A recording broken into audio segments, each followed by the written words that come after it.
Okay, so here are the rails, and here is our show. Completely off. Completely gone today. What in the world? Derailed.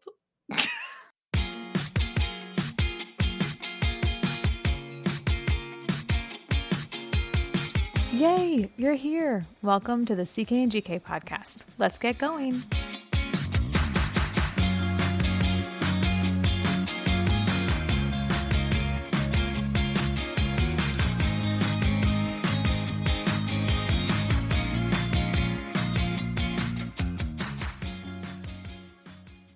It's Tuesday! Hooray! You're here. We're so glad. Welcome to CK and GK. We're so happy to teach you all the things that we had to learn the hard way.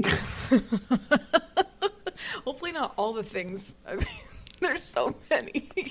Oh, goodness. Okay. So with me today is Caitlin. I'm going to nickname her Webster because she gives meaning to my life. Oh, how sweet of you. Well, she's got it, dude. Michelle Tanner over here. She just spit out her drink, you guys. She just spit out her drink. Yes. I hope y'all heard it. It was amazing. Oh, great, Dude. I think we're funnier when we record at night than when we record first thing in the morning. Listen, it's been a long day. Y'all, we are in our jammies right now. We are. I got my blue light glasses on so that right after this, I can just take them off and go right to sleep.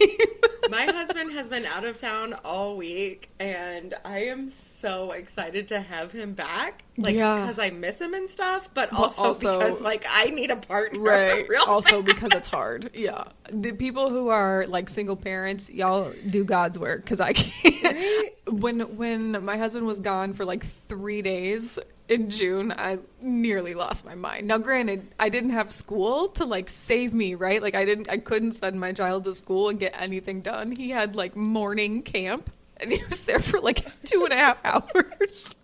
You can get nothing done in 2.5 hours, just FYI. Abby and I were on our own for about 1.5 years. Yeah. And I looked back on it and said, how did I stay alive during that time? Yeah.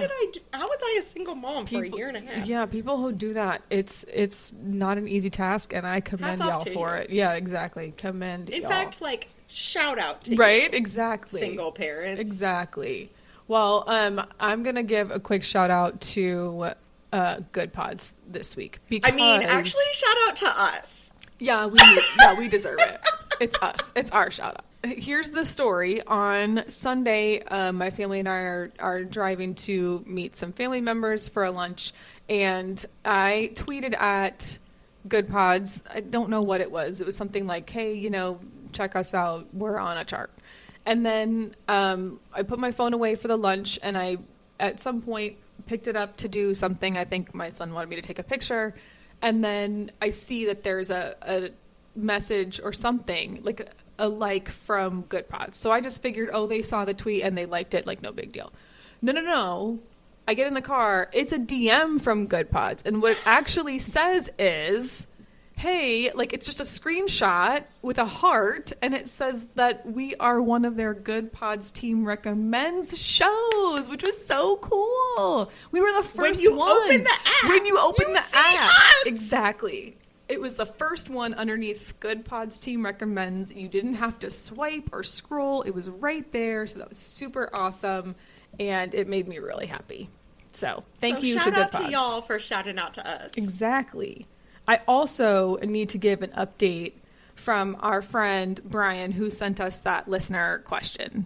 So I'm going to do that real quick. Yeah. He sent us an email back that was really, really nice. But here's what he says. He said, the situation was resolved, and your advice was delightful and critical for the resolution. My daughter didn't fully understand the last several projects and their requirements and those expectations of the assignments. I think there was some general miscommunication about them because the teacher and my daughter weren't very close at the time. I, as a parent, was not completely aware of the expectations when I read my daughter's work, and now see that she didn't do the assignment badly per se, but she simply didn't perform as was suggested by the requirements. The teacher was understanding, and together we have talked to my daughter about fully reading the requirements, and they have formed somewhat of a bond. So that was really good. Right, exactly. Yay! There's more. It says, I'm so honored to have received advice from such prestigious podcasters such as yourselves. I mean, Ryan, you are just scoring points all over the place here. This is the first time I've ever been called prestigious. I know, I'm not a prestigious person. As I record in my pajamas. Yeah, exactly. The sweatpants and the messed up hair. It's a good look. All right, so then that's my look. That's not hers. She looks way more put together than me. And it says that I think your fans would appreciate knowing that the situation has been resolved and your advice on the matter really, in all caps, really works. Thank you so much for your wisdom, from Brian. So thank you, Brian. Thanks, Brian. We appreciate that you sent us that update. We're so glad it worked out. Ultimately, the goal is for you and your daughter and your teacher to have a great relationship this year, and I hope that it continues. And after all, we're for kids. So I'm so glad that she's feeling close to her teacher. I know. That's so sweet. I loved that part. Really, really nice. Okay, well, we should transition. We should have some circle time. We should all gather on the carpet, sit crisscross applesauce, and tell stories. Like at camp. Right? I have a camp story for later. I'm sure you do. Camp counselor Jenny. Just wait. All right, so I'm going to talk about sports. And actually, I am going to tell a story that I don't own. This really should be your story, Caitlin, but I'm going to tell it anyway. Okay, you do it. Okay. So I got a text last night saying, oh my gosh, Aaron Judge did it. Oh, yeah. Okay. So I was prestigiously coaching flag football last night. As one while does. John is out of town. As one does. So I stepped in. Prestigious Coach Jenny. Thank you. So I missed the Aaron Judge number 61 home run. But you know I watched the coverage, and you know I went back and watched a loop on Twitter over and over and over again. Okay, so 1961, Roger Maris hit 61 home runs during the regular season. And he actually hit the 61st on the last game of the season, which was on October the 1st, breaking the previous record of 60 set by the great Bambino. The Sultan of SWAT. The King of Crash. Yes, yes. The Colossus of Clout. The Colossus of Clout. Shut up, Tommy. So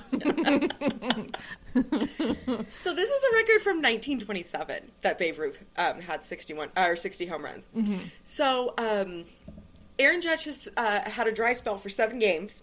Hadn't hit a home run in a while. To be fair, they were walking him quite a bit too, which was kind of jacked up in my absolutely. mind. But yes, you're right. Yeah. Well, and you know, when we were waiting for Albert Pujols to hit 700, we watched a couple of what looked like intentional walks. They didn't call for it the way you can just make a sign and walk the guy. Yeah. But there were a couple of times where I was like, man, that's way outside. That pitcher doesn't want to be the one who gave him 700. They don't want to be it. Yeah.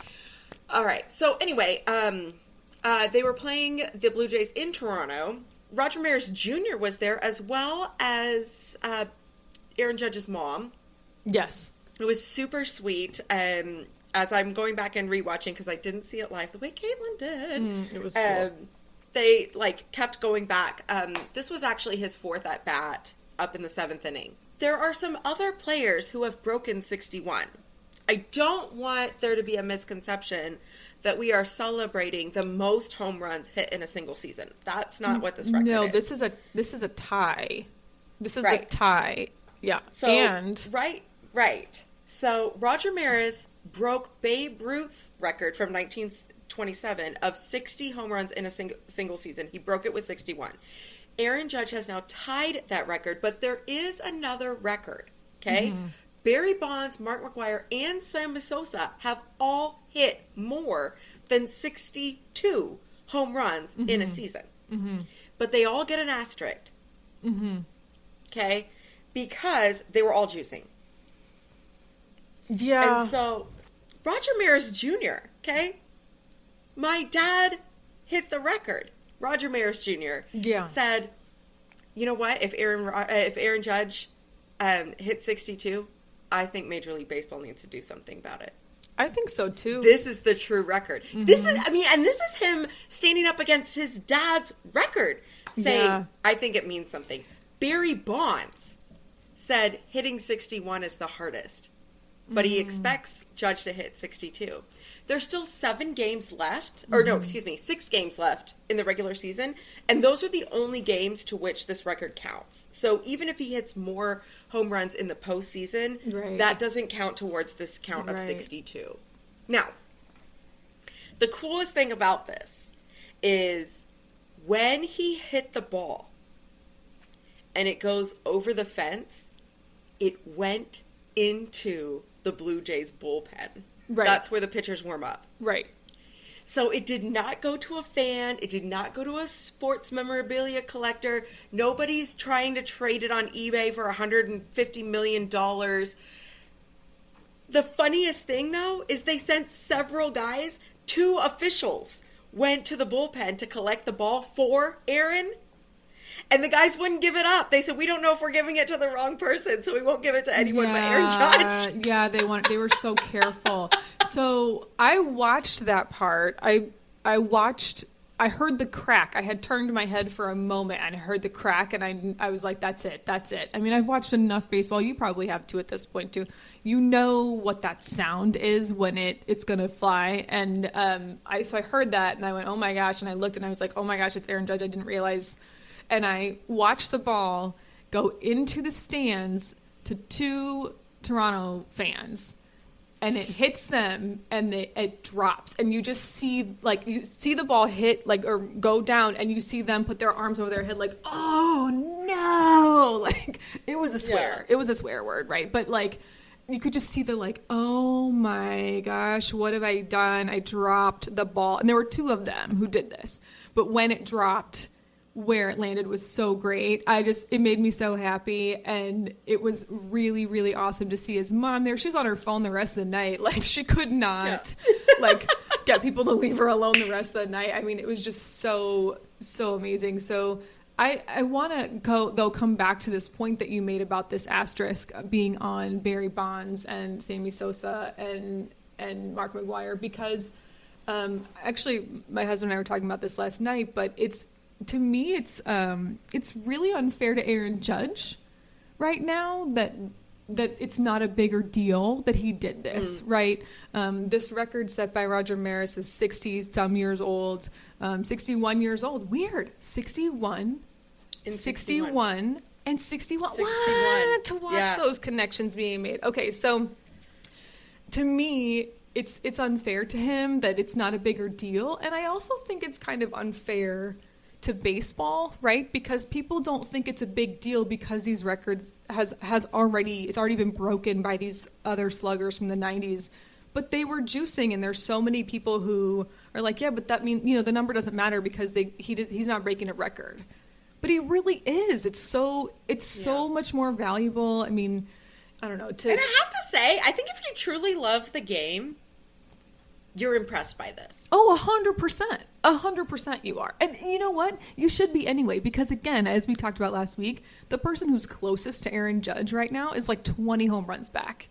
And you know how many home runs I hit this season? I'm going to guess a goose egg on that one. Absolutely none. You're right. I came close in game 4. No. No. I was thinking maybe in your own head, in your dreams last night or whatever. Yeah. No, that's the thing is, I keep going back to Cappy saying only 21,000 men have ever played this game. I know.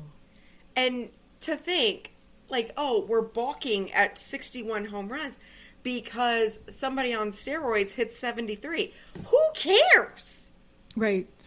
Two somebodies who were not on steroids hit 61. That's a big deal. 2 out of 21,000 people. Right. Imagine, it's such an incredible accomplishment. So I'm really hoping that he gets another one. So, we'll see what happens. I'm optimistic for him. I'm going to keep talking about Toronto, and I'm going to keep talking about baseball for a second. I have just learned of this player, so I'm hoping that I say everything correctly here. But there's a player named Alek Manoah who's a pitcher for the Toronto Blue Jays. And he received a $100,000 sponsorship from Dove Men Plus Care for defending his teammate, Alejandro Kirk.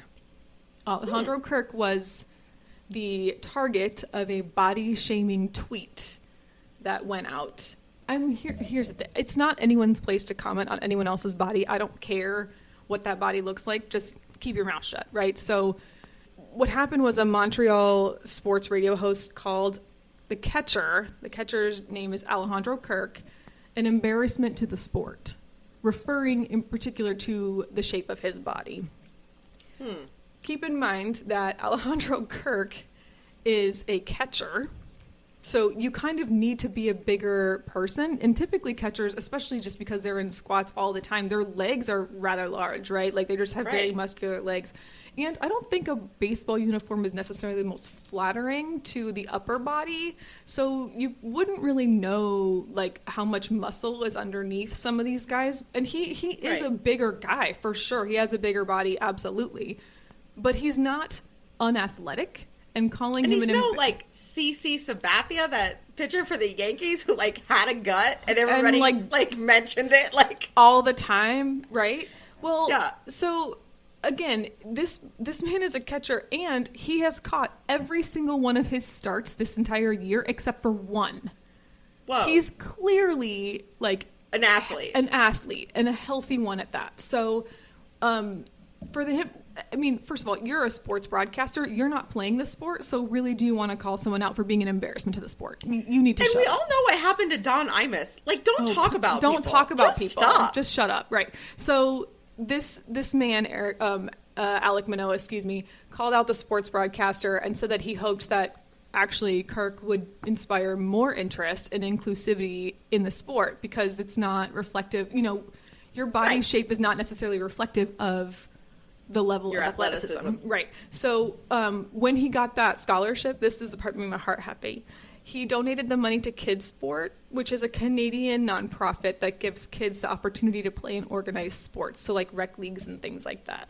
How cool is that? I love it. So not only did you defend your teammate and talk about how it's like not cool to body shame, you held up when your someone teammate. came to his aid, right. He said, "Here." Right. And then he gives the money away. I really loved that. So it's a baseball heavy go sports section, but it's all like warm fuzzies. So I like it. That's yeah. fine. Yeah. Fine. I love it. All right. You got any obsessions right now as we shift gears? I'm obsessed with it in a bad way. Okay. I curse the name of Ian. That's my cousin's name. Sorry to your cousin. Sorry, Ian. He's not listening. I don't think they're listening, Well, but if he I is do love listening, him. know that it has nothing to do with It's not him. you, right? I'm supposed to be in Disney World right now. In this very moment, Yeah. I should be in Orlando. You should be there. However, there is a I'm not. massive hurricane that's impacting the lives of millions of people right now. And that's it. So what I've done instead, because my trip is canceled, and Yes. you know, this has caused enough that I am getting a full refund because the parks are closed, the airport is closed, all of these things. I have decided that I am going to live into these people, a million people without power, people losing their homes. I've decided, you know what? I am really going to get after Ian. So I am going to do a drive to collect items. I am going to give funds. Oh, I am love going this. I am going to do everything I can against Ian from Texas because I am love mad. it. I love that, though. If you're going to channel your anger into something, channeling it into helping people is a great way to go. Where are you planning to contribute funds, and how can we support you and that? Well, I'm a big believer, and we've talked about this before, to give to boots on the ground, right? Like, Yes. I really want to support organizations that are already doing some good work and don't need a lot of infrastructure. So I'm a fan of the Red Cross. Okay. Because they're there. Okay, that's where I'll put my money. I'll put a link there in our show notes, in our blog post, and you guys can support if you want. That would be awesome. Yeah. I love it. Oh, I'm sorry that you're mad. I'm more sorry for people who are experiencing all of the destruction. Right. But And that's also, exactly it. Right. Like, if you're going to be frustrated. I'm going to right. focus on, you know what am I losing? Oh, a vacation this weekend. Mm-hmm. We got a full refund. We can book it for another weekend. We're going to go back. Right. So I am going to make sure that this is not the worst thing. And I'm going to focus on how can I help someone who's dealing with so much more than I didn't get to go to Disney World. Right. That's a really good way to do that. So what are you obsessed with? Hopefully something for a good reason, eh? So we haven't watched a ton of it yet, but what I have seen so far, I really, really, really like. And it's the show Welcome to Wrexham. Have you heard of this show? No, I have not. Okay, so think like Ted Lasso meets Hard Knocks. Okay, so Okay. if you're not a sports watcher, Ted Lasso is the show with Jason Sudeikis about soccer that's on Apple TV, and Hard Knocks is the show that's on HBO that features a football team as they're in training camp, and that show always kills me because it's always a team I don't really like, and then I end up attached to that team for the season because you get to see like you get to see how great, yeah, you get to hear the backstory, and it's really nice. So then this year's was Detroit, and I'm definitely not a Detroit fan, but I really like their coach. So anyway, it is Ryan Reynolds and Rob McElhenney from Ryan Reynolds of Blake Lively and Ryan Reynolds and Green Lantern and Yeah. Like that Ryan Reynolds. That Ryan Reynolds and like Jin, right? Like that's the other thing that he does. So that guy, and then Rob McElhenney is one of the guys from Always Sunny in Philadelphia. Okay. So Caitlin Olsen's husband. So they purchased a Welsh football club called Welsh Wrexham. And it's this show that's it's like a documentary of their lives as they go about purchasing, like getting it approved, and this football club that is incredibly poorly ranked. Like if you know of soccer rankings, there's, Championship League and Premier League, and there's all these different leagues, and if you play poorly, you get demoted out of the top tiers into lower We've tiers. talked about this before. Yeah, they're like so low that they're like practically high school athletes. It's pretty low. And so, they tried the first couple of episodes are, we want to acquire the team. And then when they do, they're watching them play and they're like, oh, we got to do some restructuring. And it's like, that people are going to get fired and people are going to get cut from the team. And it's hard to watch sometimes, but the show is really, really interesting. And it's, featuring the town, in Wales, the Wrexham people are in it. So, it's a great show and I would highly recommend it. So yeah, I'll put a link to it in the notes and you guys can find it. I'm excited. Let me tell you about my gems of the week. Oh, and Lord. yes, there's an S because I'm telling two stories. And you know what? It's fine. It's my show. I'll do it. Your show. That's what I'm saying. CK and GK. Right. That's Your true. show, my show. Right. Co-owners of the show. You're Yes. right. Okay. Yes. Let's Okay. hear it. Let's do it. All right. So the first one, I need to tell you, shout out to Pint House Pizza and Brewing. They're turning 10 this year. So exciting. I'm excited to go to their party. Are they looking to sponsor podcasts? Right? We this are is an fans. Austin-based business. Mm-hmm. It started as one place, a pizza restaurant that also makes beer and then serves craft beer from other breweries around the nation. Right. Okay? And so their flagship location has been there for 10 years. They since now have 4 locations around the city of Austin. I thought it And was each only one 2. has its own. No, there's one on Burnett. There's one on South Lamar, right near Central Market Yeah. and Straight Music. Yeah. There's one up in Round Rock on 35. Oh, that's and one- then that's one I there's didn't know the Pint House Brewing location, which is on 71. Yeah, I was going to say that by and- Bastrop. Yeah. Yeah, not that far though. Okay. It's not as far as the airport even. Oh, that's good Yeah. to know. Okay. No, Sorry. it's Sidebar. totally fine. But like, we love Pint House in my family. Like, it's our go-to for pizza, and they were our first post-pandemic restaurant because they took safety so seriously, yeah. when we were ready to go and be somewhere in person, we knew that they were going to be a safe spot for us. So, Pine House is a big part of our family. The reason I am bringing this up is because Kit was watching SpongeBob. And I don't know if you know the SpongeBob theme song, I think. but it starts with the captain. Yeah. Are you ready, kids? Yeah. Aye, aye, Captain. I can't hear you. Who lives in a pint house under the sea? Oh That's my how God. Kit sang it. No way. Who Yes. lives in a pint house under the sea? Oh my. That's how you know your kid spends a lot of time, like, in craft beer locations, right? Right. When He also changes- thought the alphabet was ABW, which stands for Austin Beer Works. Don't worry, he's not consuming. He's just visiting.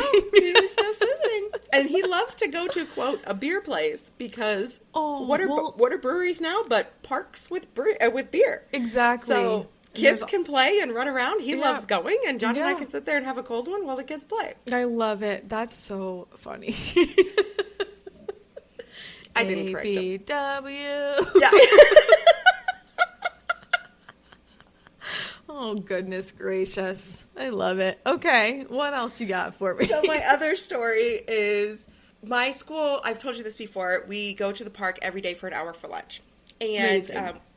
it is amazing. And one of the things that is really cool about the culture of the school is the teachers eat with the kids, right? Like we Yeah, are that's spread nice. out around the park to make sure that it's safe, so the adults don't like sit at the grown-up table. We're all over.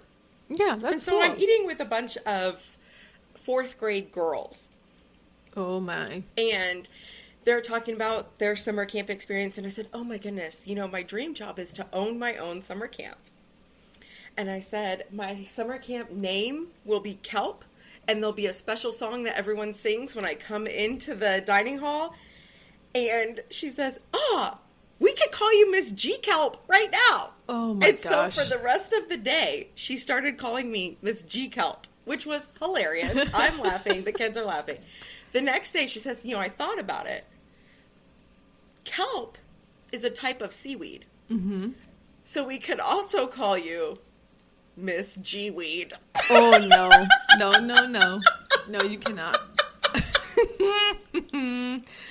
Someone's gonna get I fired. just laughed. Yeah, no. I just laughed and said, that's good. I think I like Miss G Kelp better, Yeah. but Miss G-weed is funny. Yeah, I like Miss G Kelp. It goes better with my name. Yep, that's the Right. reason. It goes better with my name. I don't want to be called Miss G-weed. Miss G-weed. Speaking of G-weed, hey, Coolio died last night.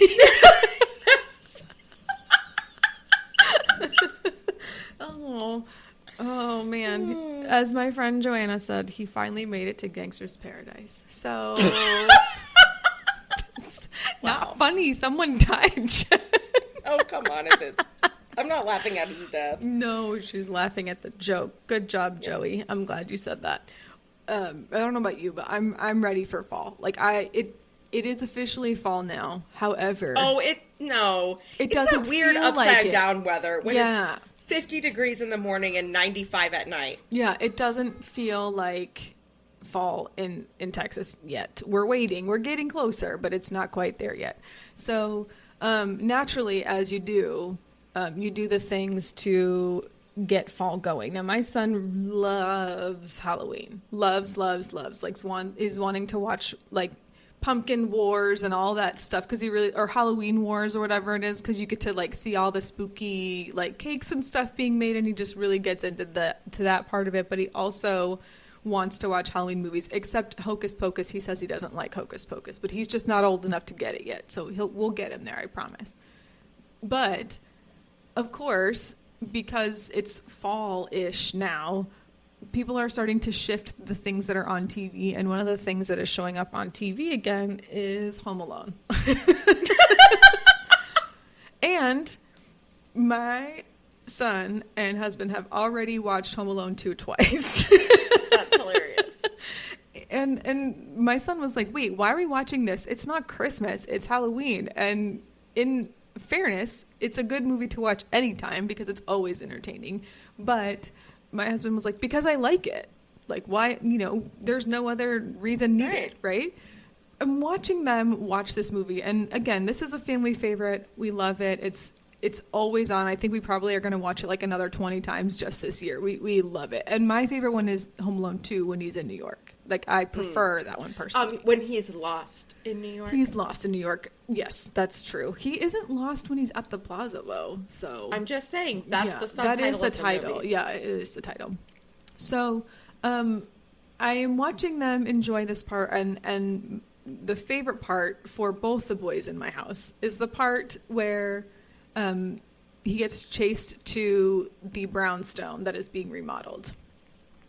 Oh, yeah. And if you would ever like to see two boys cackling like hyenas over ridiculousness, slapstick comedy, you can come watch Marv and Harry like dodge and get hit in the face with bricks in their faces because both Sam and Bryce are cackling with laughter, howling. And then, as you do every year, there's always some article that's like, how much it would cost for the hospital bills. Oh, right. For the two of them, or like what would how be many the part, times did he die? Right. What would be the part Right. where he dies? So now the thing that they're doing is every time something would kill them, you just hear Dad, Dad, and it's hysterical. Like, you'll hear a brick and it's like boom, boom, boom, boom, crash, and then you just hear Dad, and it's so hysterical. Like, you see Marv get lit up with electricity, Dad, and then they just are howling together, and it's one of my favorite things, and I hope it never stops. But it's September, Right? and we have a lot more of fall first before we get to the holiday season, and it's just hysterical that it's already starting. So That is funny. we're watching Home Alone 2 at our house. Well, speaking of Halloween, we have a nightmare on our hands. That was good. That's a good segue. Good job. Yeah. All right, y'all know CK and GK love to support fellow indie podcasts. So here's another show you might really love. Hey, I'm Courtney, And I'm Amanda. and this is a Nefarious Nightmare. We cover true crime and the paranormal. We raise awareness about the senseless acts committed against victims. We won't go easy on the offenders, but show serious empathy to the victims. And sometimes we dive into some weird topics outside of true crime, like the paranormal or even conspiracy theories. Our listeners are definitely the best, and we are their biggest fans. So join us. Come on in. All are welcome. Let's dive into these cases. You can find us on any podcast platform and on YouTube. Be sure to find us, hit subscribe, and share us with your friends. We do have great life advice, such as don't be a Richard. Yes. And wear deodorant. We don't want to smell you. But all are welcome to a nefarious nightmare.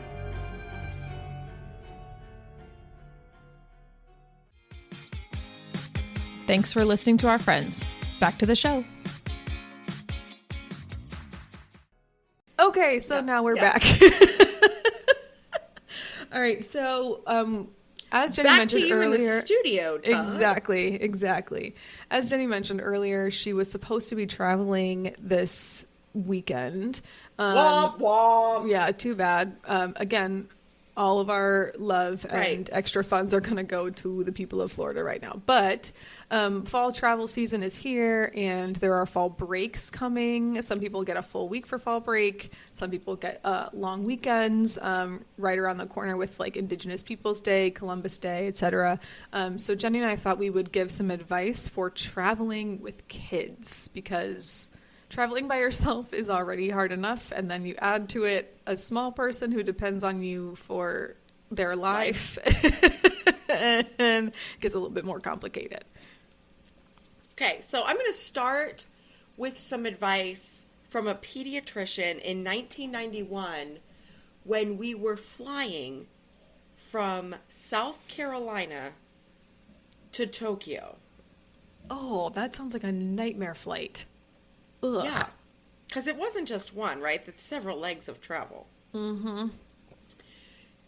And the pediatrician looked at my mom and said, I want you to take the normal dose of Dimetapp and double it for all 3 of your kids. Oh, man. And if that doesn't work, you take the rest.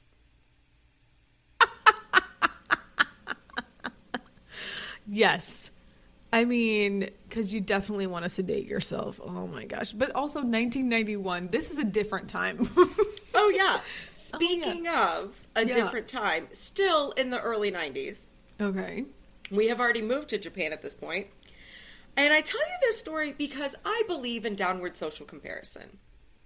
Right? Okay. Like, I don't like the at least coming at me. I don't want someone to say, well, you know, at least your hair isn't falling out. Well, no, I don't like the haircut.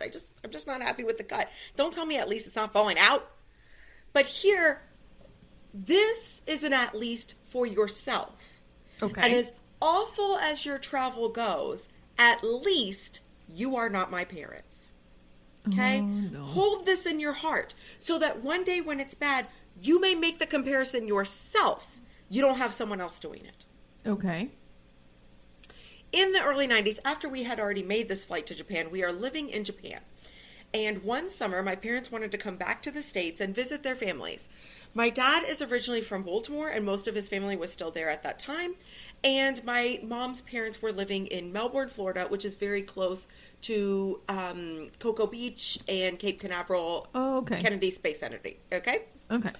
Okay, so somehow the airlines offered a voucher program and they bought 15 legs of travel within the U.S. and they were allowed to use it on any plane going anywhere.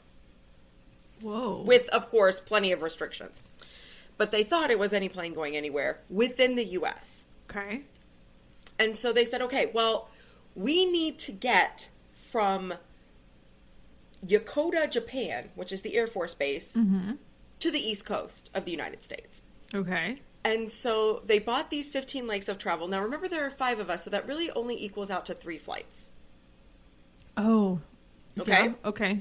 I'm following. And because we cannot use these travel coupons outside the U.S., we take a hop or military Space A flight to Elmendorf, Alaska, which is in Anchorage. Okay. Which gets us to the U.S., right? Okay. Yeah, you're set. So we're good. Now, their plan is to fly from Anchorage to San Francisco. While we were in San Francisco, my dad would then drive to Travis Air Force Base and sign us up for a Space A military hop back to Yokota at the end of this adventure. Okay. At this time, pre-internet, you had to sign up in person at the Air Force Base that you wanted to leave from. No. Well, guess what? These coupons, these vouchers for 15 legs of travel didn't work to get from Anchorage to San Francisco that day. Oh. Instead, we were able to get to Pittsburgh. Oh. Okay. Okay. All right. So, and this is a crystal clear memory for me. I was probably 8 or 9 years old, but I remember the look and feel of desperation on my dad's face. Oh. And this is like the first time that I remember my parents like really seeing a struggle, right? Like Yeah. I remember my dad leaning on the counter and saying, "Really? Pittsburgh's the best you can do?" Oh my gosh. So we get to Pittsburgh, we rent a car, we drive to Baltimore. We have a visit in Baltimore. We drive, then we fly from Baltimore to Orlando and drive to Melbourne to see my grandparents. Well, as soon as we get to Melbourne, my dad turned around. He drives back to Orlando. He then gets on a plane to fly to San Francisco, to rent a car, to drive to Travis, to sign us up for a flight to fly back to Japan, drives from Travis Air Force Base back to the SFO, gets on a plane in San Francisco, flies to Orlando, and drives back to Melbourne in a day. I would rather stick this pen in my eye and swirl it around for a little while than do what that I looked at my entails. parents as they are telling me this story this week and like really outlining for me because, of course, like I'm talking about my anxiety with flying with 2 children to Disney World because Yeah. John is going to meet us there from New York. And my parents were like, no. Okay, you want to talk about flying with kids? Let me tell you this story. We didn't know if we were going to be able to get back to Japan. Oh my gosh. No. So, thank you, please. right. You see this pen dangerously close to my eye. Right. Like, Fondue I'm fork in the already, eyeball. like, oh Like, no. my gosh. Oh, awful. Okay. So, I am going to just kind of highlight some ideas for traveling with children on a plane. Okay. First thing I'm going to tell you is the same thing I tell everyone. You need to get insurance. Okay. Get travel insurance. It just makes such a difference. If something happens, kids are sick, whatever, you know that you're covered. So if that's something that you can afford to do, get the travel insurance. Again, if you can afford to do it, book a direct or a nonstop flight, right? Book your seats together. Do not rely on the kindness of strangers. It's not reasonable to expect that people will give up their seats so you can sit together. Yeah. If you are flying on an airline like Southwest, that's pick your own seat, do that check-in as soon as you can. Yeah. And or if they pay offer, to have it done for you. Right. If they offer for boarding early, board early. Read so many posts and stories of families who bought 4 tickets but ended up with 3 in 1. And it's not reasonable to expect that another passenger is going to trade seats with you so that you can sit together as a family. Yeah. As much as I would love to say that the goodness and kindness of everyone's heart is to do that, but you don't know their story. They might be flying home from, their parents' funeral and be heartbroken, and the last thing they want to do is give up their window seat because they thought they were going to lean up against the wall and sleep. Yeah. Book your seats together if you can. Yeah, absolutely agree. All right. Mark your luggage so it's easy to spot, because when you get off the plane after this adventure, don't hang out at baggage claim trying to figure out which one is yours. Mark them. Yeah, like some kind of weird strap, or like I tied like a really jacked up, like haphazard ribbon on one of them at one point, and I was like, no one else is going to do this. Yeah, do something. I to put make a it monogram sticker on mine. You're so extra. Look, I have a friend with a Cricut. I said, hey, can you print off a monogram so I can slap it on my luggage? Oh, I was like, yes. I was like, did you buy it from Etsy? No, like, no. custom made? Okay. And it's like, it's fancy and it's cute and I love it, but really, it was like $3 to have my friend make the sticker. Yeah, no, okay, that's worth it. And that's fine. I see my luggage when it comes off the rack. Okay. That's true. Now, speaking of luggage, pack light for the plane. Check as much stuff as you can. I'm going to add something to this. You finish. Go say what you're going to say, but I'm going to add something. Well, I was going to say, this is another one that comes down to cost, right? Like, if you're flying on Southwest and it's 2 bags free and you're bringing 2 kids with you, you bet both those kids are checking 2 bags. Yeah. Okay? Yeah. They might be none of their stuff in those bags, but check them so that your hands are free to wrangle your kids. Yeah. Yeah. I'm also going to say, though, here's with the carry-on thing, pack like a just like a Ziploc bag, like a gallon Ziploc bag of everyone's outfit in their carry-on, like a spare outfit for every kid. Yes, absolutely. In the event that your bag gets lost, then you have at least one other outfit that is, complete with socks, shirt, undergarments, all the things. And then you have that. So that would probably be the only thing that I would say. If you have to go super light on your bag, just don't forget to do that. And I do that for myself even when I'm traveling alone. I always make sure that I have one other outfit that is kind of universal, like maybe a black linen dress or something that I could wear anywhere in case my bag doesn't make it. The other thing, in case your bag doesn't make it, is meds. Don't ever check your meds. Carry-on. Yeah, put them in your carry-on. All right. Now, assuming that your kids are either potty trained or walking, you want to do bathroom and as much activity at the airport before you get on the flight as possible. Did you see the guy at DIA who was walking his toddler on the moving walkway, but he was walking him backwards? Walking backwards, yes. And I knew it was like a DIA. treadmill? Yeah, exactly. It was like when you have a toddler and you're about to get on a flight, like it made me laugh so hard. I'm like, that's definitely like Terminal B at DIA. That's hilarious. Yeah. That's awesome. Play the I Spy, play the scavenger hunt, do a progressive dinner and say there's 5 different restaurants in the airport and we're going to go to each one and try something different. Let's taste Maybe test you're all getting of the drinks. fries. Yeah, exactly. Okay. I'm into it. That's a good idea. If the kids are older, and you happen to be in an international airport, go to the duty-free shop and play Supermarket Sweep. Who can find the most expensive item? Who can find the funniest item, the weirdest thing, the most fake item, right? Like, Oh my here's a gosh. sweatshirt that says, "Welcome to Austin," but it's clearly, like, just screen printed on there. It's not Austin at all. Yeah, I Okay, like it. so assuming that you've gotten some of their energy out, get on the plane and sit where you should, Yeah. not where you want. Yeah. If your tickets aren't right, if you didn't get the seats together, whatever it is, sit where you should. If you are traveling with children, don't sit in the exit row. The first thing the flight attendant is going to tell you is you're not 16. You can't sit in the exit row. Right. Read the expectations for lap children. The flight attendants do have to come and have a talk with you about how to do your lap kids, but go into the experience with the knowledge that you're not surprised by any of the expectations. Y'all, I know that we have told you this over and over and over again in all different ways, but do your homework, right? Don't go in blind. Yeah, I have to say the lap thing, you think that it's going to be a great situation. If you can afford to buy the other seat and put the car seat in the seat, I would highly recommend doing that so that you have your hands free during the flight. It's not easy to have a kid on your lap the whole time. I flew with my son when he was little a lot, and that's a pretty difficult thing. Now, that said, the seats are very close together these days, and your car seat might not fit. So you might have to do the lap kid thing. And if you're flying with a baby, if it's a baby, like a little one that you can put in a pack on you, wear your baby.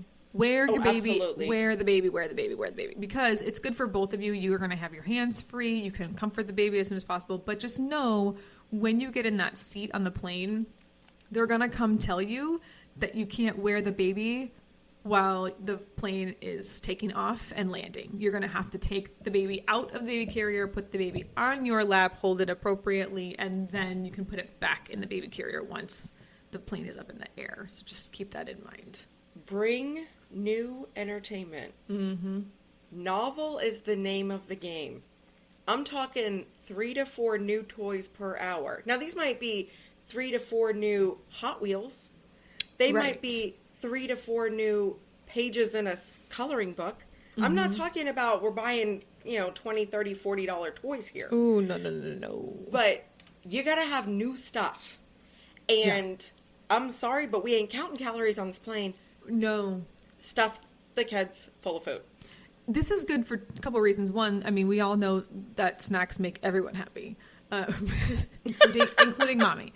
So there's that. But also, I would highly recommend including a lollipop in there for older kids because of ear issues on planes. And my mom, when I was a kid, always made me chew gum. But some kids, like my own child, if I give him a lollipop, he bites it like pretty quickly. The patience just isn't there. I don't trust him with gum just yet. So, lollipops would be good for that. And if they're not good with lollipops, snacks are going to help them keep swallowing. With the ear pressure. Yeah. So it'll help them with the ear pressure. So snacks are really intentional here. It's almost as if you read my mind. Yeah. Or the show notes. I swear I didn't read the show notes. Because that was the next thing I was going to say is Yeah. lollipops are great for takeoff and landing. And if your kids are old enough, talk to them about the ear pressure. Mm-hmm. Let them know what to expect and say, your ears might hurt a little bit. They might pop. Teach them the Valsalva maneuver where they hold their nose and pop their ears. Mm-hmm. But, I hear Daniel Tiger in my head, when we do something new, let's talk about what we'll do. I mean, tell them what to expect. Okay. Also, when you are packing, one of the things you should not bring, by any means, you must leave your pride at home. Oh, I was like, what Okay. item? Okay? Your babies or toddlers are gonna cry, and that's okay. Yeah, they're Right? people. They're people, People and they're are little gonna people. judge, and you're gonna get judgment from others, especially those who do not have young children. It might be parents who have older children and are like, oh, well, my baby never cried on a plane. Yes, they did. Or it might be people who have not had children. Or it might be people whose children are old enough to have children of their own. It doesn't matter. As long as you're trying, you're golden. Right. And- I'm doing the best I can. And that's Right. all we can ask of you. Right. Babies cry on planes. Toddlers get restless. Leave the pride at home. Don't worry about it. It's normal. Yeah. If you can nurse or feed during takeoff and landing, go for it. Mm-hmm. And unless Benny Benadryl is coming on the trip, don't expect that your kids are going to sleep on the plane. Yeah, that's a hard one. I've tried. I mean, when Sam was a little baby, we would expect nurse and then sleep, right? Right. It never happened. I would No, of nurse course not. during takeoff, nothing. He would not sleep. So it was not. But that's like instincts, Caitlin. Yeah, Think about it it. is. This baby is nervous about what's going on. This Yeah. is a weird environment. Yeah. His body feels weird. There's people around him he doesn't know. There's weird sounds, weird smells. Like this Mommy's probably a little stressed, right? Right. Like it's not an easy he situation. can't for anyone. sleep because he needs to stay awake to survive. Right. Totally get it. All right, so I'm passing the baton to you because Yeah. now that we've got off the plane, we still have to drive to get to our destination. The driving part is, some people think it's going to be easier. It's not necessarily easier, right? And now I have only done short road trips with my child. We're talking like an hour to like 5 hours max. So I really am coming from that place. So I did get a little bit of help from a couple of websites, which I'll make sure to link in the blog post for this show notes page. But Wait. You've never driven to Nashville for a day trip? no, I'm good.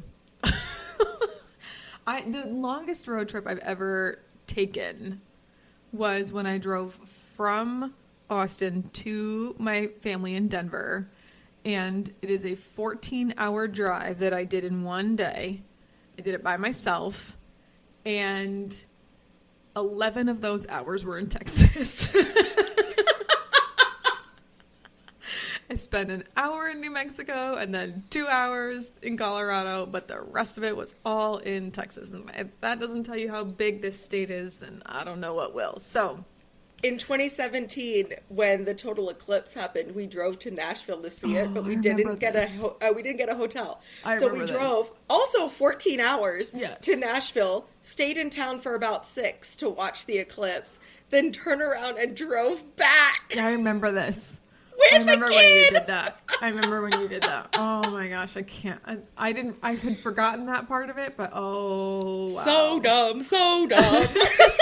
I think you like came to work pretty quickly I right did. after that I too, did. and you were we wiped arrived out. with 30 minutes, enough time Yep. for me to shower and come to work. Yep, you did, because it was over a weekend or something, or it was like The eclipse happened on Monday. Yeah, and you so were back we at drove work on Sunday, went to the eclipse on Monday, drove Monday night to arrive at school on Tuesday morning. Yeah, you were back on Tuesday morning. Stupid. Oh, yeah, not the best decision you've made, but I know why you did it, so it's okay. So, I'm just gonna say, I hope you left early when you did that trip. It was super late, but same idea. Yes. Oh, okay. So the reason that I'm saying leave early, or I guess super late, is that you want your kids to be sleepy. So the sleepier they are, the better for you. One, because obviously you don't have to, deal with nightmarish behavior during that time. But also, it helps them when they wake up and they're like, "Oh, we're that much closer." Like it just shortens the duration of them feeling bored. very or- psychological. Exactly, in the car. Stay organized with what you're packing as much as possible. Keep things that you're going to need either in the cabin of the car with you, or make little stashes of things that you can put in front of you and around, easily accessible. So things like suction cup shower caddies that you can stick onto windows to have kids have an extra storage space. That's Is a really brilliant. good idea. If you have an over-the-door shoe organizer, you can just get them from the dollar store and kind of cut them in half and have one part go over one seat and one go over another, and the kids can store their stuff in there. Or you can go a little bit more hardcore, and there's some good ones on, various websites. And I'll link one that I have in my car that is helpful for staying organized with things like that.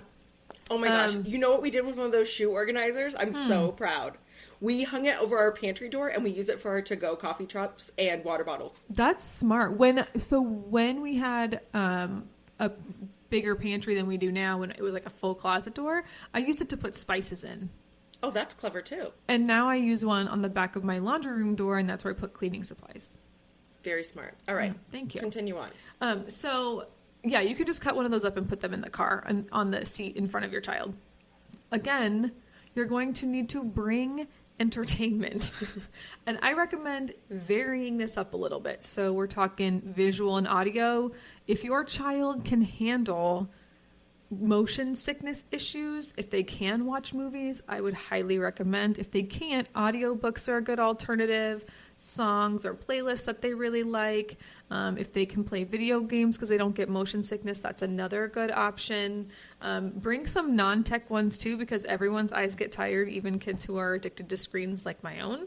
So drawing materials, you can make little Lego sets that would be good for fitting in the car. You can just put them in a little tiny box and have them use those. Things like a travel desk. You can go to a craft store and get like an over-the-lap desk. Really inexpensive. Some of them have like a cup holder and everything. So or like a little pocket that lifts up and you can put materials inside. Exactly. That's a really good thing to have. We bring that every time we go on a road trip with my son, and it works really, really well for him. And I would consider also as a backup for when they're bored with entertaining themselves, bring some family games. There's some really good ones. Like you can just play inexpensive license plate game, Mad Libs, I Spy, Scavenger Hunts. They have like kits for the road that you can do, or you can just make it up, right? On your way. You can play My Cow. What's My Cow? Tell everyone how to play. Okay, so as you're driving, if you see a herd of cows, the first person to call, "That's my cow," gets that herd. Now, every herd counts as one cow. Okay? So, and we like what we if there's like a horses. loner that's like off in the side? That can be one. Okay. If it's divided up separate, by fence. Okay. Right? That's how we play. If there's a fence, then it counts as a herd. Okay. So you can count your cows. We collect horses, tractors, barns. Like we get kind of ridiculous with it. But if you drive past a cemetery, the first person to say all your cows are dead kills off all the other people's cows. See, this is a fun game. I like it. That's a good one. Okay, so I would highly recommend family games like that just to keep everyone sort of sharp. So the other thing is, if you have multiple children, you might poo-poo this idea, and that's okay. But sometimes kids can entertain each other. So if you have rear-facing kiddos, put them in the middle row, and then have your kids who are front-facing face them, and then they can talk to each other and entertain each other. And you can also do it so that big kids can sit close to grown-ups, and then they can be the ones who help out when needed. They can be the ones who pass food around, snacks, stuff like that. All right, so there's a lot of things that you can do to entertain your kids. Tons of great websites. So I linked a couple that you'll be able to find in the blog post for this week. I just mentioned snacks. I did as well. Oh, you did? Yes. I've got a couple of links, like 10 things to do on planes, 13 different things to do at the airport. Some of them I do not endorse. Yeah, me too. But it's a fun article to read, and you can decide what's right for your family. Right. The reason that I have these linked is because there's at least a few where I was like, yeah, that's a good idea. Right. That's me too. So, yeah. And some people are just more extra than I am. That's just all there is to it. So I mentioned snacks and big kids helping. You need to plan ahead with snacks. It's the same thing as being on a plane. And FYI, on a plane, you can bring snacks for kids, even if they are liquid snacks, like an applesauce packet or whatever. You just have to show them to TSA. Like they'll scan them, and it's all fine. In a car, it doesn't matter. You just need to have as many snacks as possible. I highly recommend like a bento box, or I've seen tackle boxes for the people who are using for snacks. I thought it was a really smart idea. Or like those craft like thread boxes that you can use. I call it, at our house, we call it Big Snack, and we'll put a bunch of like little different snacks and foods into an ice cube tray that has a lid. So we do Big Snack. It's like a baby charcuterie board. It's really, Yeah, we just call it a baby shark board. Baby shark. I don't think my children know that shark stands for charcuterie. No, they don't. It's just baby shark board. Right. Well, we don't call it a charcuterie board for him either. We just call it Big Snack. But like we'll put like a nugget in one and like ketchup in another. You know what I mean? You just kind of mix it up. But obviously for a road trip, please don't put nuggets and loose ketchup in a baby shark board. Okay. And I would recommend things that like anything that you could do to vary it up a little bit so that it's kind of entertaining to have them pick out their snacks is going to be helpful. You're also going to need to do some planning here. Again, do your homework. You want to schedule your stops for gas and bathrooms and include at least one stop where everyone can move around for a little while for 20 to 30 minutes. My recommendation, just based on what I've experienced, is about one fun stop for every 4 hours of driving in the car. Otherwise, it's kind of a lot for everyone. 4 hours is probably the max. And if you're looking for the largest Bowie knife, it's in Bowie, Texas. Your whole family can enjoy this. It's like 20 feet long. I mean, if you want to find all those weird things, there's a great website called Road Trippers, and I have it here in the notes. And you can plan out all these kinds of stops and find weird stuff that you're going to be around and have everyone check it out. If nothing else, you are giving your kids fodder for therapy. Right, exactly. Right? That's what they road can trips be are in their for. 30s and say, Right. They made me take pictures in front of the largest peanut. World's largest pecan. Seguin, Ball of Texas. twine. Right, exactly. Seguin. Oh, goodness. Okay. Another thing you can do to help with your children being bored is you can actually help them track the progress. So we all know how satisfying it is to watch the little dots on your phones as you travel, right, along your route. Well, they can't see that, and you're not going to hand them your phone the whole time. So you can do a couple of things. I have seen people print out maps, and then you put the map somewhere where your kid can see. And then as you get to a certain spot on the map, you put a little star sticker or something like that so they can see the progress that's happening. That's one way to do it. The other thing you could do, which is another option that I particularly like, is if you're planning a 4-hour trip, make 4 little goodie bags, tiny, inexpensive things, maybe a special snack, maybe a Hot Wheels car, maybe a new crayon box, whatever it is. Put something in a goodie bag, and every hour or every 50 miles or every, I don't know, gas station, you give the kids one of the goodie bags. They get to choose whichever one they want, and then that's how they're marking the progress. So then they know, okay, I have 4 hours, 4 goodie bags. When I get the last one, maybe that's something that they're going to use at the destination or whatever it is. So, if you're making a trip to the beach, maybe the last one is a pair of flippers, whatever it needs to be. So that's another option. The other thing I'm going to say is create as much opportunity for your kids to serve themselves with whatever they need as possible.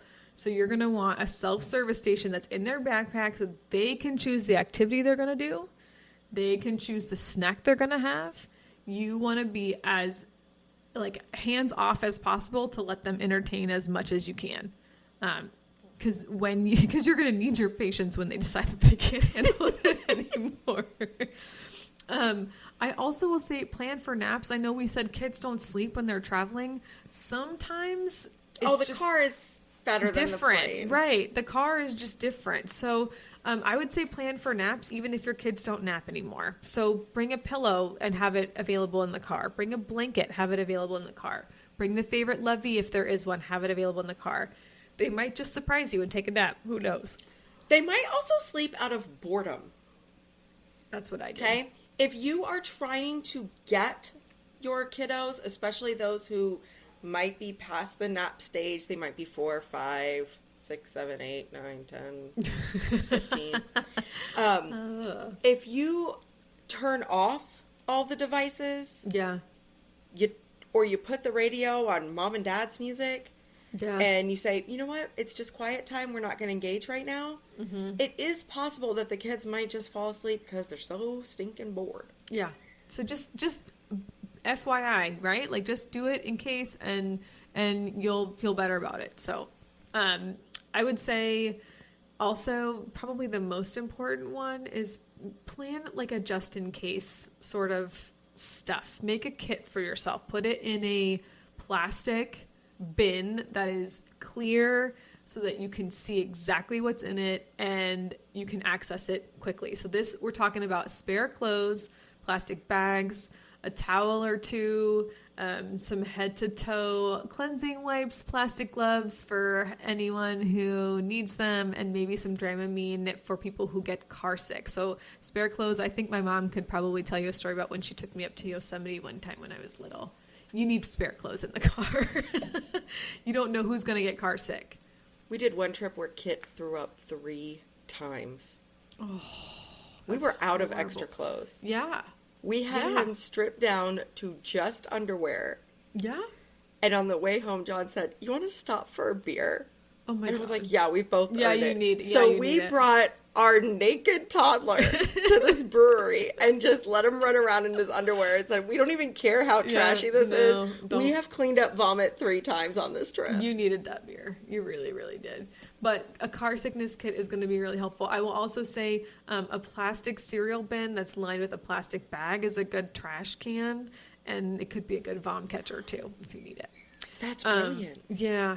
It's just, and it doesn't need to be an expensive one. Just go to the dollar store and get something that has a lid, and you can just put a plastic bag in there. Yeah.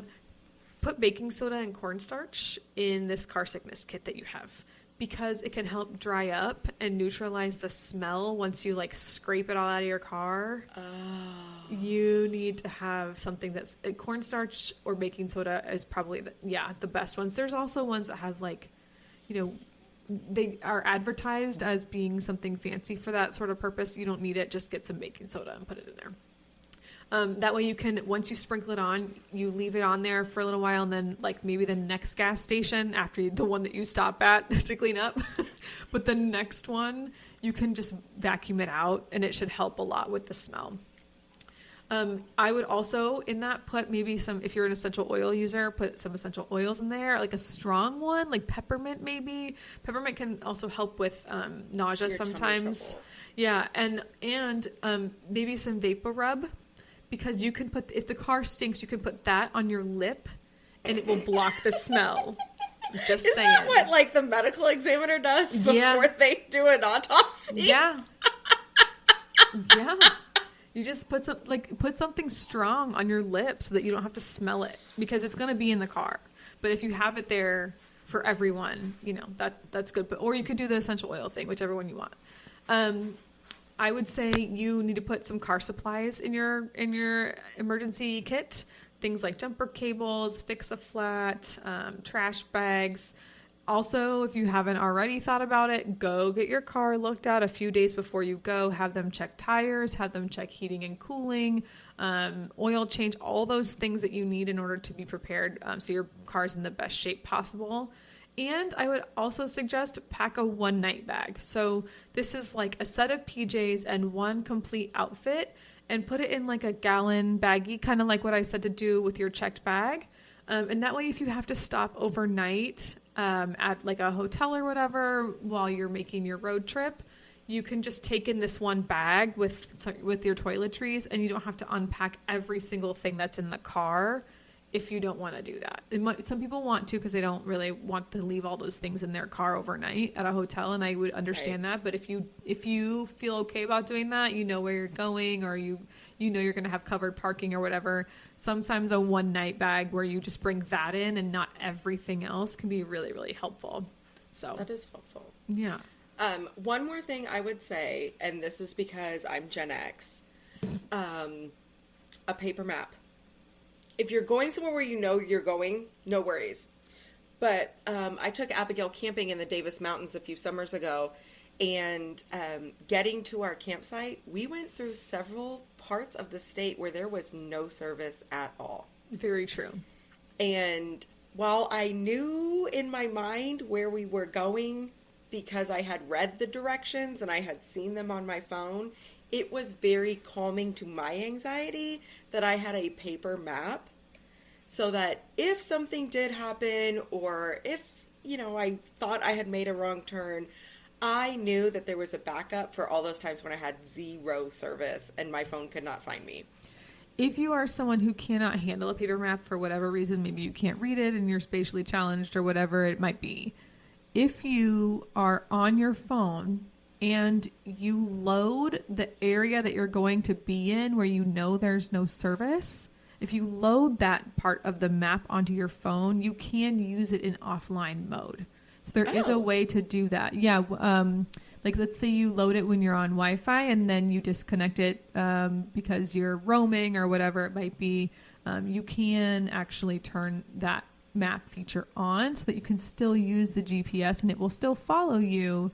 But what the issue is, the no service issue is because you can't load the map when there's no service. So if you load it ahead of time, you can use it. And I've learned that in international travel. So that is a thing you can do. But those are my tips for being in the car. There are tons of websites that Jenny and I are providing to help you actually, manifest all of these things, manifest the good vibes for your trip and do your homework ahead of time and all those things. So we're providing those to you. Check out the blog post for this episode to see all the details there. Yeah. And remember, it's a trip. It's not a vacation. Right. It's not it's not going to be relaxing. It's a trip. You're making memories. You might be on vacation once you get there, but you got to take a trip to get there. Right. You're not I have some exciting news for us. Oh, you do? This is our 40th episode. Oh, it is our 40th episode. And it is happening right around the anniversary of a very, very famous speech from a coach at Oklahoma State University talking about some trashy journalism. I'm here for this. I know exactly where you're going. Do it. So, come write about me. I'm a man. I'm 40. I'm a man. I'm 40. I have put the link to this fabulous press conference in our show notes. So funny. He's defending a kid, to be fair. Yes. He's defending a child, he's right? He's defending one of his players who is a good kid but dropped a couple passes and a journalist went after the kid. And he is saying, why don't you write about these other athletes who are misbehaving and write about their misbehavior, but because they're performing on the field, you write nice things about them. Right. Don't go after my nice boys, whether they, have... they're college level athletes, they're not professionals, and they're behaving well. You want to write about somebody, you write about me. I'm a man. I'm 40. I'm 40. Oh my gosh. I remember when that happened and I remember thinking like, oh man, when am I going to be 40? And here I am banging down the door. Yep. Oh goodness. Okay. Well, 40th episode, traveling with kids. You can do it. Just humility is your friend. Humility is your friend. Well, speaking of friends, tell your friends. Tell our friends. Rate us, review us, like us, subscribe us. Do us on, find us on all the places. Do all the things. Do all the things. Do us. Oh my God. And make good choices. Oh, and snacks. Snacks are your friends. Get the snacks. Okay, bye. Bye.